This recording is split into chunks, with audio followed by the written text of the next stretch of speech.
Esta é a história do dia. Poderá a Rússia usar armas nucleares? The world will note that the first atomic bomb was dropped on Hiroshima, a military base. We won the race of discovery against the Germans. Harry Truman, o presidente dos Estados Unidos, justificava assim o uso de uma bomba nuclear a 6 de agosto de 1945 em Hiroshima. Era preciso impedir o Japão de continuar a guerra no Pacífico. A 9 de agosto, os Estados Unidos largavam outra bomba, desta vez em Nagasaki. As duas armas nucleares usadas mataram de forma instantânea entre 150 mil a 200 mil pessoas. Os números não são consensuais. As duas cidades japonesas foram praticamente arrasadas em segundos. At 9 o'clock on Sunday, September 2nd, 1945, the surrender was taken by General MacArthur on the decks of the battleship Missouri in Tokyo Bay. As autoridades nipónicas formalizaram a rendição do Japão junto do general norte-americano Douglas MacArthur a 2 de setembro, a bordo do couraçado USS Missouri, fundeado na Baía de Tóquio.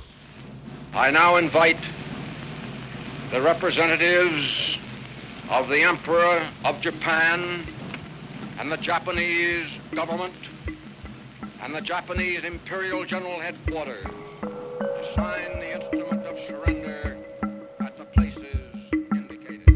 Quase 77 anos depois do ataque ao Japão, voltamos a discutir a possibilidade de utilização de armas nucleares. De que armas estamos afinal a falar? Qual é a capacidade nuclear russa? E a da NATO? Vou conversar com Paulo Batista Ramos, professor de Relações Internacionais da Universidade do Minho, sobre se as ameaças de Vladimir Putin são credíveis. Bem-vindo, Paulo Batista Ramos. Obrigado pelo convite. Se há um ano lhe sugerisse podemos fazer um programa sobre a ameaça de uma guerra nuclear na Europa, qual é que seria a sua resposta? Olha, a minha resposta seria basicamente que não é um tema de conversa. Esta ideia de pensar o impensável é algo que não é muito, agradável.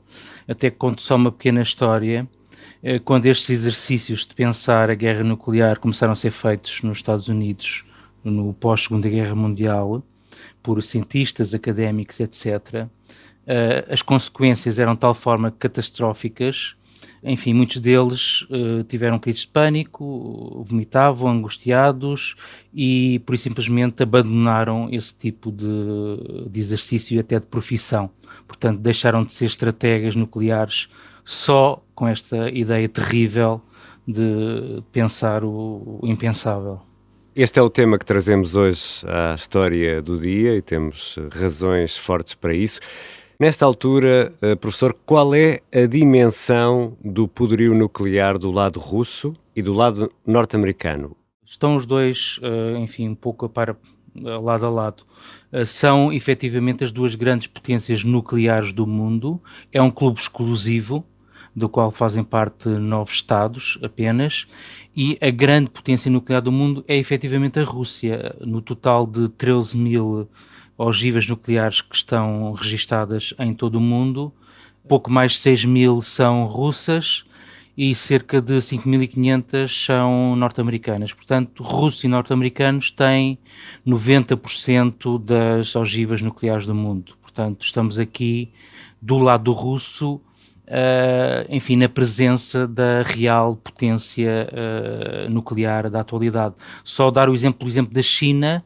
A China, que é uma grande potência, que em princípio irá rivalizar com os Estados Unidos nos próximos 20 anos, tem apenas 350 ogivas nucleares, só para percebermos aqui a escala e as diferenças do que é que nós estamos a falar. Os Estados Unidos ainda contam com a NATO, com a ajuda de Reino Unido e França nesta matéria, não é?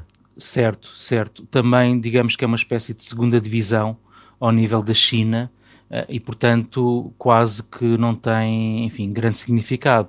Ambos têm ogivas na casa das 200 e tal ogivas nucleares. Portanto, aqui a questão central é mesmo regressarmos à Guerra Fria. Portanto, é a questão bipolar Rússia, Estados Unidos. A Little Boy foi lançada em Hiroshima, a Fat Man em Nagasaki. Foi assim que foram batizadas as bombas pelos norte-americanos. Hoje, o armamento nuclear é muito diferente dessas bombas que foram lançadas em 45 no Japão. Sim, é diferente e, acima de tudo, é muito mais poderoso. Qual mais? Muito mais que, enfim, depende do tamanho da ogiva, depende, há vários tipos e há várias escalas, digamos assim, mas hoje uma guerra nuclear e podendo-se utilizar parte destas 13 mil ogivas, ou pelo menos aquelas as 12 mil que estão concentradas nas mãos dos Estados Unidos e da Rússia, nem todas estão operacionais, portanto, por isto aqui há vários níveis, teríamos também entrar aqui em detalhes para explicar, algumas estão já para ser desmanteladas, portanto, isto nem tudo, isto é o que está registado em termos de armamento nuclear, mas nem todas estão operacionais. De qualquer das formas, isto levaria à destruição, um ataque sobre os Estados Unidos ou um ataque sobre a Rússia, de dezenas de cidades desses países e de milhões e milhões de mortos. Portanto, é algo difícil até de imaginar. Seguindo essa lógica das escalas, podemos dizer que há um armamento nuclear pesado e outro ligeiro? Sim, costuma-se chamar ao pesado estratégico e ao ligeiro tático. Ao fim e ao cabo, a ideia é dizer que há embora também seja muito difícil conceptualizar e fazer as definições, mas que há um armamento que mais de uso limitado, com não tanta potência, e que podem ser utilizados meios de transporte e de utilização dessas ogivas, porque as ogivas por si só não servem para nada, portanto têm que ser transportadas ou em bombardeiros, ou em submarinos, ou em mísseis, e portanto quando falamos de armas ou de nucleares limitadas, são armas com menos potência e que serão transportadas por meios de curto alcance, portanto, cujo alcance geográfico serão curtas distâncias de algumas centenas de quilómetros, não chega sequer aos 1000, ou por volta dos 1000 quilómetros. Portanto, é essa a ideia de armas nucleares táticas, portanto, de uso limitado. E são usadas consoante o efeito que se quer, é isso? A ideia será essa, nunca foram usadas, não é? Desde do Japão, nunca mais ninguém se atreveu a usar armas nucleares, precisamente por causa do efeito devastador que elas têm. Desde então, as armas nucleares têm sido sempre usadas como armas psicológicas. Ainda esta semana, o Papa Francisco, sem falar na guerra da Ucrânia, falava do nuclear. Dall'altra parte, la nostra fantasia appare sempre più concentrata sulla rappresentazione di una catastrofe finale che ci estinguerà. Quello che succede con un'eventuale guerra atomica, no? Paulo Batista Ramos falava na dimensão psicológica, mas também já falou no grau de destruição e nas escalas que há para estas armas. Qual é a escala para classificar a dimensão da destruição? Essa escala existe? Não existe uma escala, mas existem vários cenários, todos eles aterradores. Acho que já toda a gente ouviu falar do inverno nuclear, não é? No limite, uma guerra nuclear pode conduzir não só à destruição física de cidades inteiras, a milhões de vítimas, milhões de mortes, mas também podem provocar uma profunda alteração climática no planeta. Criar uma cortina, por exemplo, de fumo que não permitisse o sol chegar à Terra e, portanto, ou entrar, contaminar os oceanos e, portanto, haver aqui uma alteração climática profunda no planeta Terra. E outro problema das armas nucleares é que os danos, os impactos nunca são de curto prazo. Portanto, são sempre impactos de médio e longo prazo, décadas ou séculos. Basta pensarmos o day after de Chernobyl ou de Fukushima, não é? Que foram acidentes nucleares limitados, e o que é que se está a passar nessas regiões no que diz respeito à atividade humana e à intervenção do homem, que basicamente é nada. Portanto, porque é efetivamente uma política total de terra queimada e essas zonas ficam inabitáveis. I have directed that the following initial steps be taken immediately. First, to halt this offensive buildup, a strict quarantine on all offensive military equipment under shipment to Cuba is being initiated. A 22 de outubro de 1962, quando o presidente Kennedy falou aos norte-americanos e também a Moscovo, via televisão, anunciava o bloqueio naval a Cuba. Esta chamada crise dos mísseis foi o momento mais tenso nesta questão nuclear desde que caiu a bomba em Nagasaki em agosto de 45, professor? Sim, historicamente podemos dizer que sim. Nunca o mundo teve tão perto de uma guerra nuclear quando da crise dos mísseis de Cuba. E mesmo aí havia efetivamente meios e foram construídas formas de escalar, digamos assim, essa guerra nuclear, principalmente através de formas de comunicar entre os dois lados da barricada. Aprendeu-se de certa forma, uma lição para não haver aqui percepções erradas sobre qual era a atuação do inimigo. Mas sim, foi o pico, foi o ponto mais alto efetivamente da Guerra Fria.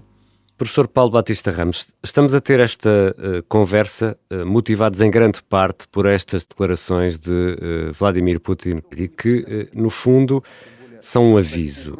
Diz Putin que quem se opuser militarmente à ofensiva russa na Ucrânia sofrerá consequências nunca experimentadas na história.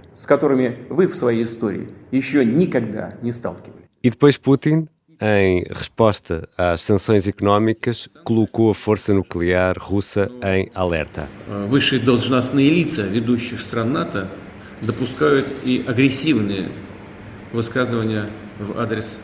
Paulo Batista Ramos, esta é uma ameaça para levar a sério? Sim, pelo menos temos de ser realistas. Já todos percebemos que o Vladimir Putin não é o Kasparov da geoestratégia, não é aquele grande jogador de xadrez que era a imagem que pintavam dele na última década, pelo menos. Também não é grande jogador de póquer, também já percebemos isso. E ao fazer essa ameaça nuclear parece mais um jogador de sueca, portanto está já a mostrar os trunfos logo no início do jogo. E portanto essa ameaça tem tanto de assustadora como também pode parecer pouco crível, não é? Parece um pouco basófia, não é? Exatamente. Até é sinal de alguma fraqueza, de alguma debilidade. Significa que efetivamente, logo a incursão militar, a invasão russa sobre a Ucrânia, não correu de acordo com o previsto. E, pelo menos em termos de retórica, em termos de narrativa, Putin sentiu a necessidade de escalar o conflito para ver se conseguia intimidar, principalmente a Ucrânia, os ucranianos e o seu presidente, para que eles se rendessem e, ao fim e ao cabo, não resistissem, como tem acontecido nas últimas semanas. Mas a verdade também é uma. Hoje em dia já ninguém diz que a guerra será impossível. Embora as probabilidades, a maioria dos observadores e analistas avaliam como baixa, muito baixa probabilidade, porque as consequências, mesmo para o lado russo, seriam devastadoras. Portanto, a Ucrânia é vizinha da Rússia, não é vizinha dos Estados Unidos, nem da França, nem da Inglaterra. Seria não é? quase Portanto, que aniquilar também aquela zona oeste sim, da Rússia, não é? Mesmo falando em armas limitadas ou táticas, como nós conversávamos há pouco, o que é isso? Lançar uma arma sobre Kharkiv, ficar a 50 km da fronteira russa. Claro que iria haver consequências também na Rússia. Claro que o cogumelo nuclear e todas essas consequências iriam também dissipar-se através da Rússia. Aliás, algo que também poderia acontecer com um acidente nas várias centrais nucleares ucranianas. Portanto, Kiev fica a 850 km de Moscovo. Portanto, é um Lisboa-Madrid. Portanto, estar a utilizar armas nucleares e não saber muito bem quais são as consequências, porque a verdade é esta, na prática ninguém sabe as consequências mesmo da utilização de armas táticas. Portanto, eu diria que há uma grande probabilidade, 90%, de haver ali um contágio quer ao território russo, quer ao território bielorrusso. E Vladimir Putin tem acesso direto ao botão nuclear, ou há aqui algum mecanismo de autorizações que podem impedir um ato, eu diria, desesperado ou deslocado? Há mecanismos, há vários níveis de acesso. Obviamente, a decisão é de Putin. Mas eu também diria que neste momento toda a gente que está à volta de Putin, ou calculo eu, imagino, muito poucas pessoas que conversam com Putin, estão em perfeita sintonia. Portanto, eu não diria que o lançamento de uma eventual arma nuclear tivesse a ver com essa cadeia de comando e alguma interrupção nessa cadeia de comando. Eu continuo a pensar que Putin é um ator racional, não irracional como também agora está a ser caracterizado por muita gente, mas sim é um ator racional e sabe das consequências que advêm para si próprio e para a Rússia as retaliações que a Rússia seria alvo do lançamento de uma arma nuclear com algum impacto. Отличить истинных патриотов от подонков и предателей и просто выплюнет их, как случайно залетевшую в рот мошку, выплюнет на панель. Aliás, nós vimos agora há poucos dias também ele fazer uma ameaça interna, não é? Dizer que é preciso purificar a Rússia, ou uma autopurificação da Rússia. Portanto, ele está preocupado, começa a ficar também preocupado com os dissidentes internos, quer entre os militares, quer entre os oligarcas, e, portanto, já está a prometer purgas, ou já está a fazê-las, purgas internas não só entre a população, como entre essa elite nacional. Portanto, isso penso que são sinais que, para já, acho que ainda não está no domínio dos planos militares Putin utilizar armas nucleares. E há outra coisa, de acordo com o desempenho militar que as forças militares russas estão a ter no terreno, não augura nada de bom para a própria Rússia a utilização de armas nucleares, porque se estas são as melhores forças militares russas, obviamente convencionais, não nucleares, que estão no terreno e estão a ter este desempenho que é reconhecido por todos como bastante fraco, isto fez-me logo lembrar os mísseis Scud do Saddam Hussein na Primeira Guerra do Golfo. Portanto, não sei até que ponto, se o Putin carregasse no botão, depois o míssil ou a ogiva não iria cair na sua própria cabeça. Portanto, há aqui muita incerteza já também quanto às reais capacidades militares, tecnológicas, digamos assim, do lado russo. E falámos delas no episódio sobre se as Forças Armadas russas seriam assim tão poderosas. Falámos nisso consigo, Paulo Batista Ramos. Daquilo tudo que ouvimos nesta nossa conversa, podemos rematar dizendo que é altamente improvável, mas devemos guardar aqui um espacinho para alguma preocupação?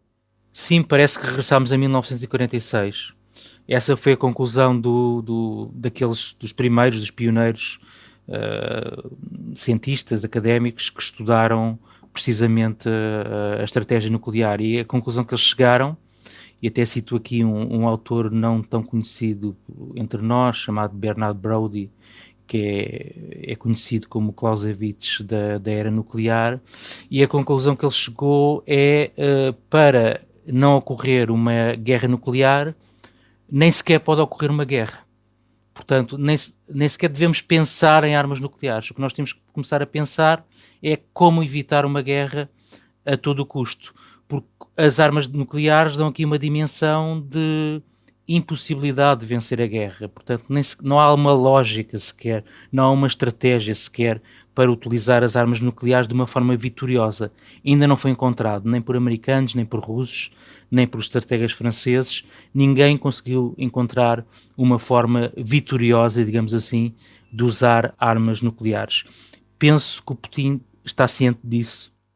E, portanto, acho que, efetivamente, apesar de ele ter trazido este assunto para a agenda da guerra, para a agenda do conflito, eu penso que, efetivamente, as probabilidades são baixas deste conflito escalar para uma guerra nuclear, apesar de Putin estar também com dificuldades em cumprir os seus objetivos militares, não é?